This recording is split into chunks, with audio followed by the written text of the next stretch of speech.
존경하는 대구 시민 여러분, 안녕하십니까? 달서구 출신 국민의힘 배지숙 의원입니다.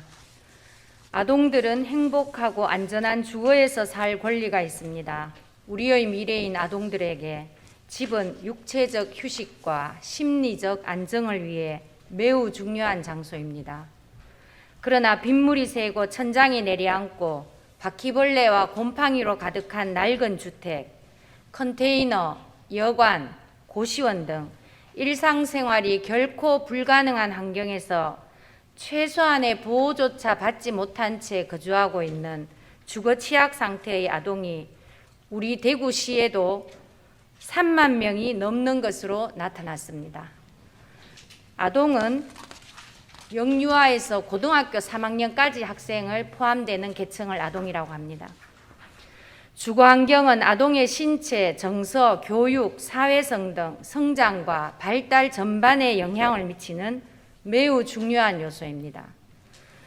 본 의원이 5분 자유 발언을 준비하고 있던 지난 일요일 늦은 밤, 우리 대구의 한 조선 가정에서 고등학교 3학년과 1학년 형제가 친할머니를 잔혹하게 살해하는 끔찍하고 가슴 아픈 사건이 일어났습니다. 고인의 명복을 빕니다. 그 학생들은 부모에게 버림받은 채 9살, 7살의 나이부터 조부모가 양육해왔고 그 4명의 가족이 살고 있던 집은 40년 전에 지어진 29제곱미터 불과 8평 남짓 되는 너무나 낡고 협소한 곳으로 이러한 비정상적인 환경 속에 자라면서 정서와 행동 장애로 심리치료와 정신과 치료를 받아왔다고 합니다. 절대로 용서받지 못할 범죄가 벌어졌지만 정말 이 학생들만의 잘못일까요? 안정적인 생활 환경을 마련해 주지 못한 우리 사회는 아무런 잘못이 없는 걸까요? 화면을 봐주시기 바랍니다. 우리 대구 지역의 초등학교 1학년 여학생과 중학교 3학년 남학생의 사례처럼 열악한 주거 환경에 살아가는 아이들은 건강과 안전뿐 아니라 정서까지 심각한 위협을 받고 있습니다. 이 사진은 조금 전 사진은 지금 현재 대구시에 거주하고 있는 아동들의 실제 집 모습입니다. 특히 비교적 안전한 환경에서 방과 후 시간을 보낼 수 있었던 학교, 도서관, 지역 아동센터 등의 지원시설이 코로나19로 폐쇄되거나 단축 운영되면서 주거 취약 아동에 대한 지원 정책은 더욱 중요해졌습니다.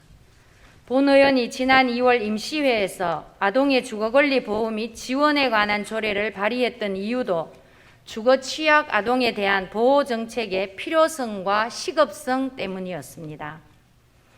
그러나 이미 조례가 시행되었음에도 대구시의 관련 정책은 매우 부족한 상황입니다.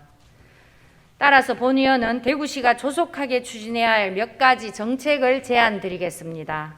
첫째, 주거 취약 아동에 대한 전면적인 실태 조사를 실시하고 조사 결과를 바탕으로 체계적인 지원 사업을 추진하여야 합니다. 주거 문제 해소를 위한 임대주택 우선 공급과 집수리, 임대료 등 주거비용 지원 사업, 위기 상황에 대한 긴급 지원 사업 등을 적극적으로 추진하고 또한 만 18세가 되어 시설의 보호가 종료된 시설 보호 종료 아동들의 주거 지원에도 대구시가 적극 앞장서야 합니다. 둘째, 주거 취약 아동 가구를 위한 임대주택 공급 방안을 마련해야 합니다.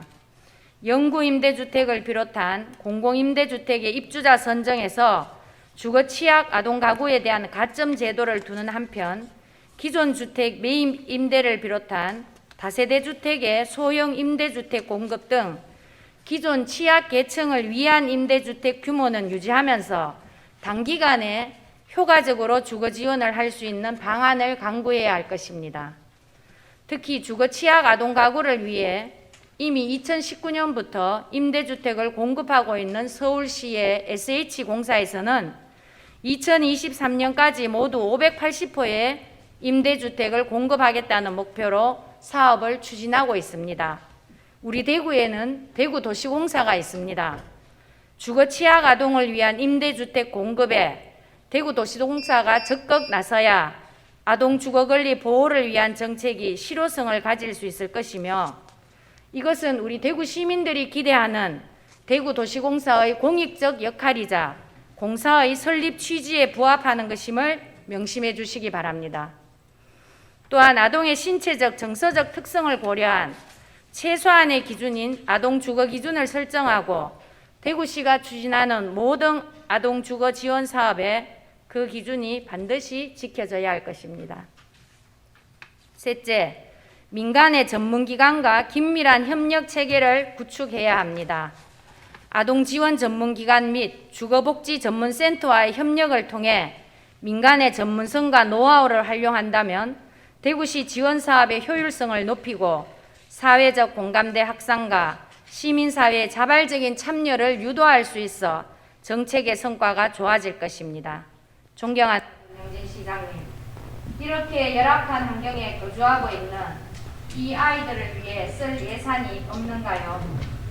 그렇다면 우리 대구에 미래도 없습니다. 아동의 주거권리 보호 정책의 추진에 주거복지와 아동지원 부서가 칸막이를 넘어 함께 능동적으로 협력하고 예산부서에서도 이를 적극 지원하여 조속하게 시정에 반영되도록 시장님이 직접 나서주시기를 당부드리면서 자유발언을 마치겠습니다. 경청해 주셔서 감사합니다.